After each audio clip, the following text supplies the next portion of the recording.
नमस्कार, मैं हूं आपके साथ दीपक भदौरिया।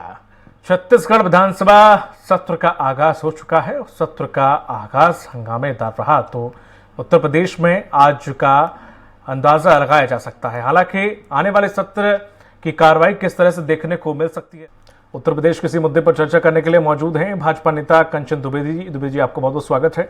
सपा नेता हैं डॉक्टर आर उस्मानी और राजनीतिक विश्लेषक आलोक सोती जी। जिस तरह से कंचन जी पूरे मामले को अगर देखें कि इससे पहले भी जब लगातार सपा पार्टी के विधायक एक मौन धरना देने के लिए जा रहे थे, तब भी उन्हें नज़रबंद कर दिया गया, घर में ही कैद कर दिया गया। उसके बाद अगर वो एक मोर्चा, एक जुलूस के रूप में जाना चाहते थे विधानसभा, वहां पर भी रोक दिया गया। ऐसा आखिर क्यों करना पड़ रहा है बीजेपी को? जी, मेरी आवाज आ रही है? जी जी, आपकी आवाज दर्शकों तक बिल्कुल पहुंच रही है।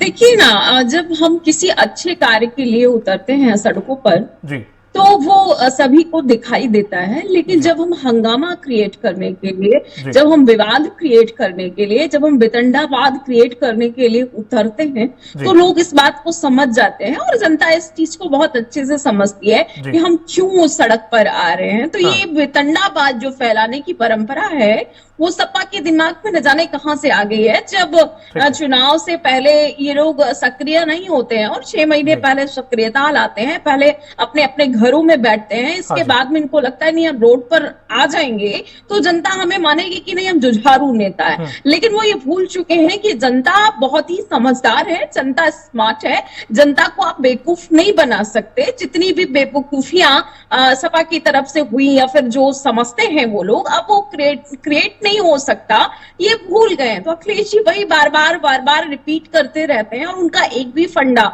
चल नहीं पाता है, इसलिए वो बहुत बौखलाए हुए हैं और कोई तरीका उनको आता नहीं है, बस यही करना आ रहा है। तो पहले तो लोग समझते थे नहीं पढ़े लिखे नेता हैं, पढ़ लिख करके आ रहे हैं, बढ़िया से पढ़ करके आए, समझदारी होगी। लेकिन अब सभी लोग समझ गए कि वो किस तरीके के नेता है और उनसे क्या हो सकता है और क्या नहीं हो सकता है, इसीलिए वो फेल होते जा रहे हैं। हर एक उनका वितंडावाद फेल होता चला जा रहा है। मुझे तो लगता है अब उत्तर प्रदेश में बहुत सीरियस भी उन्हें कोई नहीं लेता, क्योंकि सब जान चुके हैं कि अरे ये वही है जो 3-4 चुनाव सपा को हरवा चुके। आप विचार कर सकते हैं कि जो पार्टी को जिसके पिता ने एकदम बना करके दिया हो और जब आप आए, मतलब अखिलेश जी आए, तो एकदम मिटा कर रख दिया, इसको समझा जा सकता है। तो जनता इस चीज को सारी तरीके से समझ रही है कि जो नाटक पार्टी ने आपको बराबर की टक्कर दी थी इस बार विधानसभा में, और वही पार्टी लगभग जीतने वाली थी, ये भी आप जानते हैं। और उसी पार्टी की वजह से विधानसभा के समय आपके माथे पे पसीना भी था बीजेपी के।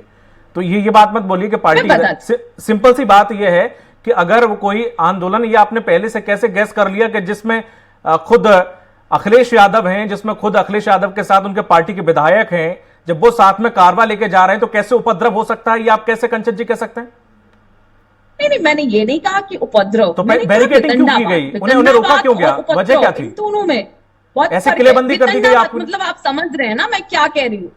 मैं कह रही हूँ वितंडावाद मतलब यहाँ पर केवल जनता को भ्रमित करने की प्रक्रिया जहां पर हो। क्या इसमें भ्रमित क्या था? अगर वो मुद्दा उठा रहे थे महंगाई, तो ये भ्रमित कर देने वाला मुद्दा था। अगर वो रेप का मुद्दा उठा रहे थे तो ये भ्रमित कर देने वाला मुद्दा था। रोजगार का मुद्दा उठा रहे थे, भ्रमित कर देने वाले मुद्दे थे। मुझे भी याद है कि रेप हुए हैं, और रेप के मामले में तो खैर मैं कह सकती हूँ कि जिनके बुजुर्गों ने ये सिखाया हो कि लड़कों से गलतियां हो जाती हैं, तो रेप के मामले में आप समझ सकते हैं कि अखिलेश यादव जी को शर्म आनी चाहिए कि वो ऐसी पार्टी से आते हैं कि जहां पर रेप कैसे समझा जाता है, तो वो रेप के मुद्दे को कैसे उठा सकते हैं? मुझे तो नहीं लगता। उनके पिताजी ने कोई बयान दिया है तो नहीं, उनके पिताजी ने बयान दिया है, वो अलग मुद्दा है। वो इस वक्त नेता प्रतिपक्ष है, उत्तर प्रदेश के विपक्ष में बैठे हुए नेता प्रतिपक्ष के तौर पे, ये आप कैसे कह सकती है वो मुद्दा उठाने का उन्हें हक नहीं है? वो पिताजी का, वो चलो मैं एक तरफ से मान ले रही हूँ पिताजी का मुद्दा था, बयान था, लेकिन वो पूरी पार्टी का बयान था, वो सपा पार्टी का बयान था। वो मुखिया है सपा पार्टी के, जिस समय उन्होंने ये बोला था, तो इसका मतलब है पूरी पार्टी का। मतलब ये तरीका नहीं हुआ, ये कोई तरीका नहीं हुआ। कुछ मोदी जी कुछ मैं आऊंगा आपके पास, मोनू जी मैं आपके पास आऊंगा, वक्त दीजिए। ये गलत बात है। अगर आपके आप शुरू शुरू में ही अगर काउंटर हो रहा है तो फिर मुझे लगता है कि आपका चैनल ठीक नहीं है, थोड़ा व्यवस्थित करिए इसको। शुरुआत में कंचन जी, काउंटर मैंने नहीं होना तुरंत ही चाहिए। उनके बोलने पर ही बोल दिया उन्हें। भाषा अलग है तो इसलिए मुझे बोलना पड़ा। मैं दुबे जी, माफ मैं आपको करिएगा। वक्त दूंगा, अभी उनका वक्त बोल लेने दीजिए उन्हें। अभी हर किसी की बारी आएगी, आपकी भी बारी आएगी, आप अपने समय में अपने बात रखिएगा जी। तो मैं बस यही आपको बताना चाह रही हूँ कि अगर आप वितर्क कर रहे हैं तो मैं यही कहूंगी कि जो पिताजी अगर बोल रहे हैं तो आप इस बात को समझ सकते हैं। हमारे यहाँ पर, और आप भी किसी के बेटे हैं तो हमारे पिता जो सिखाते हैं हमारे अंदर भी वही। ठीक है, अगर पार्टी की बात करूं तो वो पार्टी की मुखिया है और पूरी सपा की ये भाषा ठीक है, होगी जो पता नहीं उनकी भाषा थी। आपकी इस तो बात से, इस मुद्दे पर तो मुझे नहीं लगता आपकी इस कि बात से वो मुझे बहुत नहीं अच्छे लगता काम कि कर जनता सकते हैं। सरोकार रखती है। आपने जो मेरा सवाल था वो आपने बात को घुमाने की कोशिश की, मुझे नहीं है। लगता आपसे इससे सरोकार जनता रखती है। जी, अब दुबे जी आप बोलना चाह रहे थे। ठीक है, कौन किस बात को मानता है वो अलग मुद्दा है। जी दुबे जी। जी, महंगाई, भ्रष्टाचार और बलात्कार, बिगड़ी कानून व्यवस्था के मुद्दे पर, यदि किसानों के हित पर, युवाओं के उत्पीड़न पर, यदि पूरे प्रदेश की जो जर्जर सड़कें हैं उनकी बदहाली को लेकर के हमारे नेता, उत्तर प्रदेश विधानसभा के नेता प्रतिपक्ष आदरणीय अखिलेश यादव जी शांतिपूर्ण तरीके से अपने विरोध को पदयात्रा के माध्यम से हम लोगों के समाजवाद के एक पितामह आदरणीय स्वर्गीय चौधरी चरण सिंह जी के प्रतिमा के पास जाकर के विरोध जताना चाह रहे थे, तो इसमें भारतीय जनता पार्टी को आखिर कौन सी दिक्कत आ गई। दूसरी बात, चूंकि भारतीय जनता पार्टी के लोग तानाशाही तरीके से सरकार चला रहे हैं, उन्हें विपक्ष की आवाज को दबाना है, तो विपक्ष की आवाज को दबाने के लिए इस तरह के पोपोगंडे, इनके पैनलिस्ट, इनके लोग, क्योंकि पहले से ही इनको एक स्क्रिप्ट मिल जाता है कि यही जा करके पढ़ना है। ठीक है, हम समाजवादी लोग हैं, ठीक है, हम मुद्दों की बात करते हैं, हम जनता के बीच बात करते हैं। दुबे जी, मेरा सवाल है कि जब आपने बात रखनी थी तो जनता के मंच में अंदर जाके रखनी चाहिए थी ना। आप जो लेके जा रहे थे जुलूस, उसमें खुदा ना खास्ता कोई उपद्रवी कुछ और घटना घटित कर देता, जिम्मेदार तो आप सरकार को ठहराते कि सरकार ने उचित व्यवस्था नहीं की थी, सरकार ने जाने क्यों दिया? आप जैसी पार्टियां सवाल उठाती। दीपक जी, समाजवादी पार्टी की ये पुरानी परंपरा है क्या कि ऐसे जुलूस में जाना? शुरू होने से पहले समाजवादी लोग अलग अलग टाइप, पिछली बार साइकिल से गए थे, आपको पता होगा। नहीं, पेट्रोल डीजल के दाम बढ़े थे, आपको पता है एक हमारे साथी रोड पे संसद लगाई, कब लगी थी आखिरी बार? पैदल रोड पे इस बार संसद लगाई, पिछली बार कब लगी थी आपको याद है? सन 2006 में मुलायम सिंह की सरकार में। आपको याद नहीं? मैं आपको बताता हूं। ये पुलिस और सरकार का काम है कि माननीय नेता प्रतिपक्ष को किस तरह से, कैसे लेकर के, किस रूट से बेहतर तरीके से उन्हें आदरणीय चौधरी साहब की प्रतिमा के पास ले जाया जाए। ये तो हमारे परंपरा में है। हम जानते हैं कि लोहिया जी की विरासत के लोग, आदरणीय नेताजी की विरासत के लोग हैं। हम तो समाजवाद को जनता के बीच में जो टटोल करके बात लेकर के आते हैं, वो बात हम कल से रखेंगे। देखिएगा सदन पे हमारे नेता आदरणीय अखिलेश यादव जी यदि पूरी तरह से आपकी सरकार को धोने का काम नहीं करेंगे तो फिर कहिएगा। आज मैं अपनी विधानसभा का प्रत्याशी रहा हूं समाजवादी पार्टी से। मैं स्वास्थ्य मंत्री के खिलाफ चुनाव लड़ा, मात्र वोटों से मैं चुनाव हारा हूं। मैं आपको अपने विधानसभा की एक छोटी सी घटना बता दूं। आज हमारे विधानसभा के कुछ ग्राम प्रधान, एक जिला पंचायत सदस्य और कुछ संभ्रांत लोगों ने आपका समय आएगा, आप बोलिएगा। सड़कों को लेकर के आज एक बहुत कंचन जी, जर्जर सड़कों को लेकर के आज एक आंदोलन, छोटा सा आंदोलन जिसको बहुत बृहद नहीं किया गया था, उन लोगों का एक ज्ञापन था एसडीएम और पीडब्ल्यूडी के अधिकारियों को। भाई साहब, मैं अभी आपको बता रहा हूं दीपक जी, आप एसपी सिद्धार्थनगर से आप कॉन्फ्रेंस कर लीजिएगा। 7 सीएलए जब से 13 धाराएं लगाई गई हैं और उन नौजवानों को जेल भेजा गया है। क्या यह दुर्भाग्यपूर्ण है? वो समाजवादी पार्टी के नेता थे, उसमें कई ब्राह्मण हैं, कई निषाद हैं, कई यादव हैं, कई पिछड़े समाज के हैं, कई दलित समाज के लोग हैं। ये भारतीय जनता पार्टी ने उन्हें आज जो जेल भेजने का काम किया है 25-25 नौजवानों को 13-13 धाराओं में, ये क्या, किस बात को लेकर के कि उन्होंने अपनी जर्जर सड़कों की मरम्मत के लिए अपने नेताओं से मांग किया, अधिकारियों से मांग किया। वो समाजवादी तो नहीं थे? उनको 7 सीएलए 352 327 3 मैं आऊंगा कंचन जी आपके पास। ठीक है दुबे जी। नहीं, आप जवाब तो ले इस तरह लीजिए। से आप इस तरह से जनता की आवाज को दबा नहीं सकते। ठीक है, मैंने वक्त दिया आपको। आलोक जी, जिस तरह से पूरे घटनाक्रम को अगर आप देखते हैं तो आपको नहीं लग रहा कि कुछ 2-3 सालों से ये नेताओं को नजरबंद करने का ट्रेंड कुछ ज्यादा ही नहीं चल गया उत्तर प्रदेश में? नहीं, देखिए, इस प्रकार की घटनाएं होती रहती है। इसको थोड़ा सा वाइड स्पेक्ट्रम में आपको देखना पड़ेगा कि अभी आप देख रहे हैं कि राहुल जी जो है एक पद यात्रा कर रहे हैं कश्मीर से लेकर कन्याकुमारी तक। हालांकि वो कन्याकुमारी से कश्मीर की तरफ जा रहे हैं, तो ऐसा ही एक पद यात्रा जो है सपा सुप्रीमो ने भी की है, और वो अपने उद्देश्य में सफल रहे, क्योंकि उनका बताना था कि जिस तरीके से वो विधानसभा या संसद में भी है तो वो जनता की लड़ाई सड़क पे भी लड़ सकते हैं। तो ये एक उनका पूर्व सुनियोजित आयोजन था जिसमें वो सफल रहे, और सरकार को चाहिए था कि इसको सफलतापूर्वक करा लेना चाहिए था। जो तय रूट था, जहाँ चरण सिंह तक की प्रतिमा तक जाकर अपना ज्ञापन या जो सम्मान करना प्रकट करना चाहते थे, उसके बाद वो विधानसभा में जाना चाहते थे। चूंकि भीड़ ज्यादा हो गई थी, उसको कंट्रोल करना मुश्किल हो गया था, तो प्रशासन ने जो है इस प्रकार का जो है उनको करा, और उन्होंने वही सड़क पे ही संसद लगा दी। लेकिन जिस तरीके से सपा के नेता भी कह रहे हैं कि कल से जो है सुचारू रूप से चलेगा। आज पहला भी दिन था, कोई विशेष काम होना नहीं था। आपने देखा कि ये कंडोलेंस थी गिरी साहब जो विधायक जिनका निधन हो गया था, शोक सभा हो गई थी। तो लेकिन इसमें जो राजनीति थी उसको आपको देखना पड़ेगा कि कौन किस तरीके से अपने को रिप्रेजेंट कर रहा है। समय आ गया है, 2024 का आ गया है, तो उसकी तैयारियां सब कर रहे हैं, चाहे वो रीजनल पार्टी हो, चाहे वो राष्ट्रीय स्तर की पार्टी हो। तो इस तरीके के घटनाक्रम आपको समय समय पे आगे देखने को मिलेंगे। ठीक है, कंचन जी।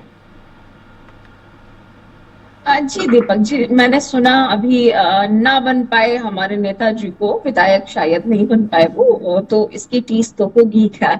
लेकिन मैं उनको बहुत अच्छे और एकदम यथार्थ वाले थोड़ा सा जवाब दे दूं। जो आप बार बार सड़कों की बात कर रहे हैं, जो बार बार जाति, जैसे उन्होंने कहा कि उनकी कुछ पार्टी की हमेशा से परंपराएं रही, तो सच कह रहे हैं, वो बिल्कुल ठीक कह रहे हैं। उनकी परंपराएं रही है जाति को देखना, जो कि उन्होंने जातिगत व्यवस्था की बात की, जाति को देखना, धर्म को देखना, और एक ही धर्म विशेष धर्म के पीछे पड़ जाना, और उनके वोटों के लिए बहुत सारे राम भक्तों को मार डालना और होली चलवा देना वगैरह वगैरह, ये सारी उनके यहाँ की परंपराएं हैं, वो ठीक कह रहे हैं। बाकी मैं एक बात बता दूं आपको कि शायद या तो उत्तर प्रदेश का या फिर भारत का आपको विकास दिख नहीं रहा है, जो कि आप बार बार कह रहे हैं। मैं काउंटर नहीं चाहती, मैं आपके बीच में कम से कम 6 बार सरकार बना चुके हैं। बीच नहीं बोली थी, अपना चैनल संभालिए।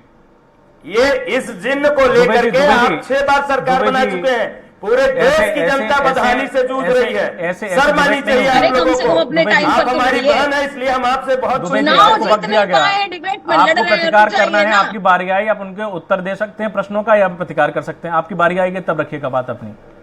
जी कंचन जी।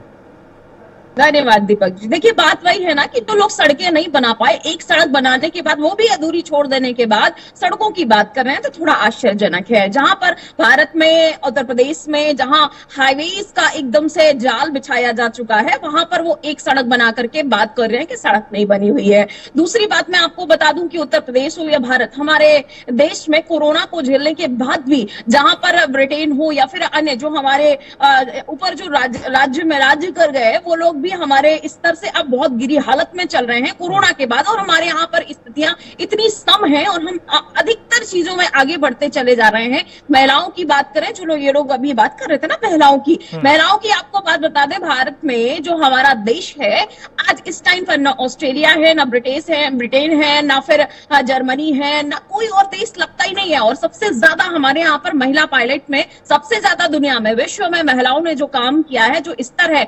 12.6%, जो हमारे यहाँ पर सबसे ज्यादा महिलाओं की जो एयरपोर्ट में या फिर जो हमारे यहाँ पायलट हैं, उनकी जो दर है, औसत दर है, वो सबसे ज्यादा भारत में आती है। अगर मैं बात कर लूं हमारे बैंकिंग खाते की, तो सबसे ज्यादा पहले 15% लोग जो महिलाएं थी, वो 15% थी केवल, और वहां पर कोई भी ज्यादा स्तर भी नहीं था। लेकिन अब 55% हो गए हैं। तो आप समझ सकते हैं कि महिलाएं कितनी ज्यादा जागरूक हुई हैं, और इस बात को आप समझ सकते हैं कि महिलाओं की की जो सुरक्षा है उसको लेकर के आदरणीय योगी जी, आदरणीय मोदी जी, भारतीय जनता पार्टी हमेशा गंभीर रही है। और न जाने ऐसे अगर महिलाओं की सुरक्षा की बात अगर की जाएगी कि हमने भागीदारी कितनी दी है, तो फिर ऐसे तो कांग्रेस को फिर सौंप देनी चाहिए इसकी कमान। इस बार के विधानसभा चुनाव में सभी कैंडिडेट उन्हें लगभग कांग्रेस महिला प्रत्याशी उतारे थे।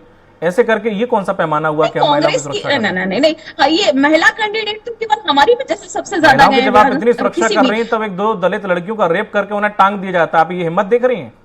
रेप करना इज डिफरेंट थिंग, रेप करके उनका गला दबा के टांग देना एक इससे किसी राज्य के लिए शर्मनाक बात और क्या हो सकती है? मुझे राजस्थान की भी घटना याद आती है। मुझे कांग्रेस की बात करो तो राजस्थान की पार्टी कर रही अपना दामन देखिए ना मैम, बगल में उनका रेप हुआ होता, उनका चीजें नहीं होती। अपना दामन देखिए ना, दावे के साथ केरल में क्या हो रहा है या फिर आसाम में क्या हो रहा है, different thing. CM Yogi Adityanath Uttar Pradesh के मुख्यमंत्री हैं। सवाल ही करेंगे, जवाब नहीं लेंगे तो कैसे?